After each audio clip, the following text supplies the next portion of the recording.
Hello les amis, j'espère que vous allez bien. Moi ça va super parce que là je suis en train de tourner la première vraie vidéo pour la chaîne parce que j'en ai un petit peu marre de faire de la maintenance.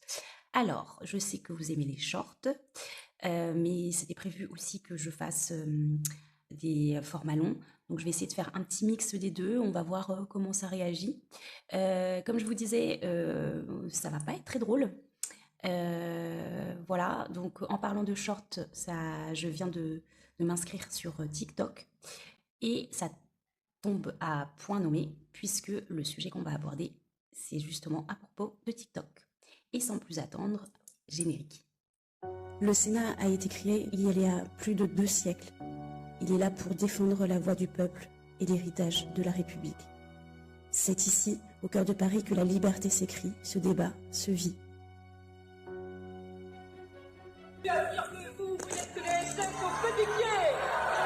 Depuis 1795, le Sénat se doit d'incarner le pilier vivant de notre République. Parce qu'ici, chaque mot compte, chaque débat dessine notre avenir. L'abolition de la peine de mort en France.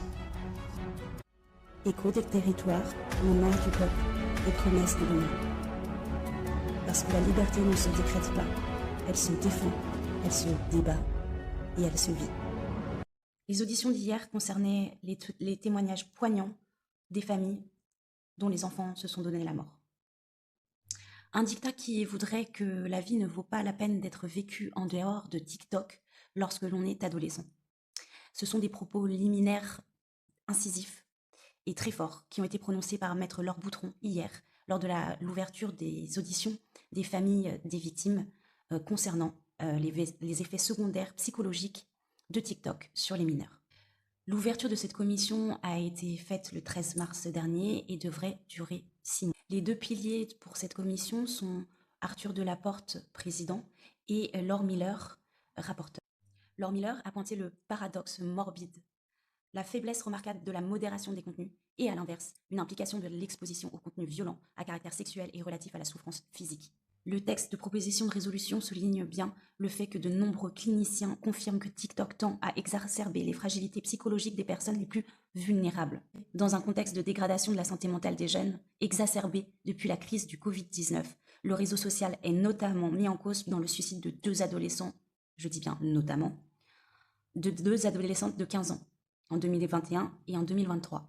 Son algorithme, qui enfermerait les utilisateurs dans le visionnage de certains contenus trop souvent violents et hypersexualisés, devrait être particulièrement scruté par les 30 députés de la commission d'enquête. Je voulais également vous informer qu'une consultation en ligne a été lancée par la commission d'enquête ce mercredi et sera disponible jusqu'au 31 mai, et que par ailleurs, il sera également possible de transmettre directement des témoignages via l'adresse que je vous mets juste ici, commission.tiktok@assemblée-du6national.fr. Et lors de la publication du rapport, bien entendu, l'intégralité des réponses seront anonymisées et seront publiées donc sur la plateforme Open Data de l'Assemblée nationale.